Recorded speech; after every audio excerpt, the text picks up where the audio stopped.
कृष्ण मित्रों, मैं प्रियंका स्वागत करती हूँ आपका जीवन और आध्यात्म में। साथ संगत जी, आज मैं आप लोगों के लिए एक किसान की कहानी लेकर के आई हूँ कि कैसे मिला किसी दुष्ट को सबक।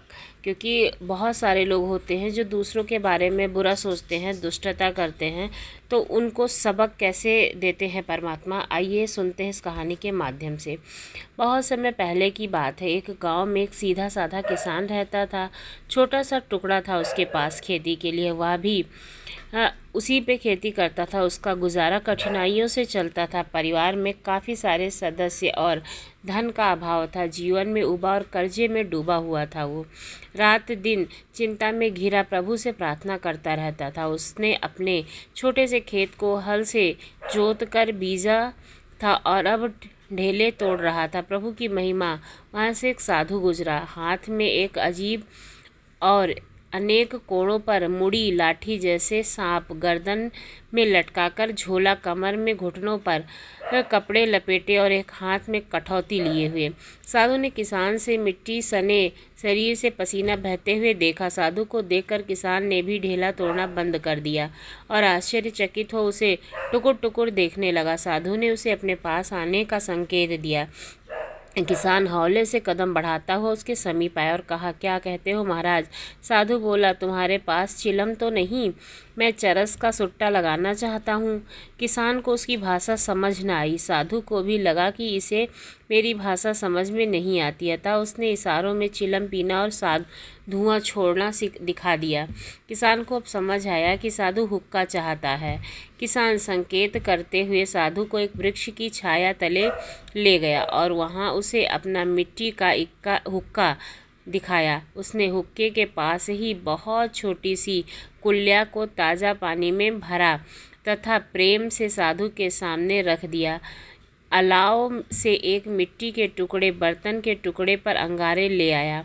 साधु यह सब देख रहा था और उसे किसान की हालत पर बहुत तरस आ रहा था। वह उसका आतिथ्य देखकर प्रसन्न हो गया था। किसान ने जेब से तांबे का एक पैसा निकाला और चिलम के छेद में डाल दिया। क्योंकि जो चिलम का छेद था वो बड़ा था और खुला भी था, वहाँ जंग लगा पैसा भी उसके अपने खेत में ही पाया था। साधु ने चरस की एक गोली निकाली और तंबाकू के साथ तथा कुछ और मिलाकर चिलम में भर दिया। चिलम पर दहकते अंगारे रख कर वह आकाश की ओर देखने लगा। आकाश की ओर देखते हुए कस लगाने लगा। धुएं के बादल उठे और साधु की आंखें दहकते अंगारों से भी लाल हो गईं। किसान को संबोधित करते हुए वह कहने लगा, आप गरीब हैं, आप किसान हैं। किसान को इतना अर्थ समझ न आया। वह गरीब शब्द सुनकर उसने हाँ में हाँ सिर हिला दिया। हाँ, बहुत गरीब हूँ मैं। इसी के साथ साधु उठ खड़ा हुआ, किसान को प्रणाम किया और चलता बना। किसान ने उसे जाते हुए दूर तक देखा और फिर साधु ने चिलम खाली की। फिर किसान ने भी चिलम खाली की।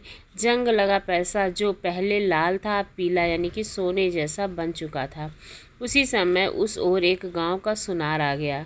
किसान ने सुनार से कहा, अरे सुनार जी, जरा यहाँ आइए और इसे देखिए। किसान ने यह मजाक में ही कहा था। सुनार किसान के पास आया और पूछा, कैसे देखूं? किसान ने पैसा दिखाया।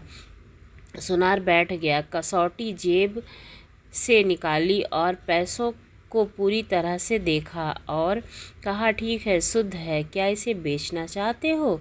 जी हाँ, पैसों की आवश्यकता है, किसान ने कहा। सुनार ने 111 रुपये निकाले और किसान को दे दिए। किसान हैरान हुआ और सुनार से कहा, अजी मजाक क्यों करते हो? मैं मजाक क्यों करने लगा? लो और 5 रुपये देता हूँ, बस इससे अधिक ना दूंगा इस सिक्के का, सुनार ने कहा। किसान को लगा कि सुनार मजाक कर रहा है। इस तांबे के पैसे का इतना मोल? जब सुनार 5 रुपये और देने लगा तो किसान ने भगवान का नाम लेके पैसे ले लिए। सुनार उठ खड़ा हुआ और सिक्का लेकर वहाँ से चल दिया। किसान हैरान था कि साधु ने उस तांबे के सिक्के को आन ही आन में ही सोने में कैसे परिवर्तित कर दिया। काम छोड़कर वह साधु की खोज में उसी दिशा में गया जिधर वह गया था। दिल ढलने से पहले उसने एक स्थान पर साधु को लेटे हुए नींद में मस्त पाया। उसे पाकर वह बहुत खुश हुआ और उसके जागने की प्रतीक्षा करता रहा। साधु किसान को देखकर चकित हुआ। किसान उसके चरण पकड़कर अनुनय विनय करने लगा कि मुझ पर कृपा कीजिए, मैं बहुत गरीब हूँ, और जार जार रोने लगा। साधु को किसान पर दया आ गई। उसने कहा, मुझे मेरे साथ 7 दिन रहना होगा। किसान तैयार हो गया। फिर साधु ने किसान को सूखी लकड़ियां लाने और धूनी जलाने को कहा। किसान ने तुरंत ही इसे कार्यान्वित किया, यानी कि तुरंत कर दिया। साधु ने भूमि में एक छेद बना दिया। इस छेद में अपनी लाठी का निचला हिस्सा जो है वो घुसेड़ दिया और अगले भाग पर अपना माथा टिकाकर साधना करने लगा। किसान धूनी में लकड़ियां डालता रहा।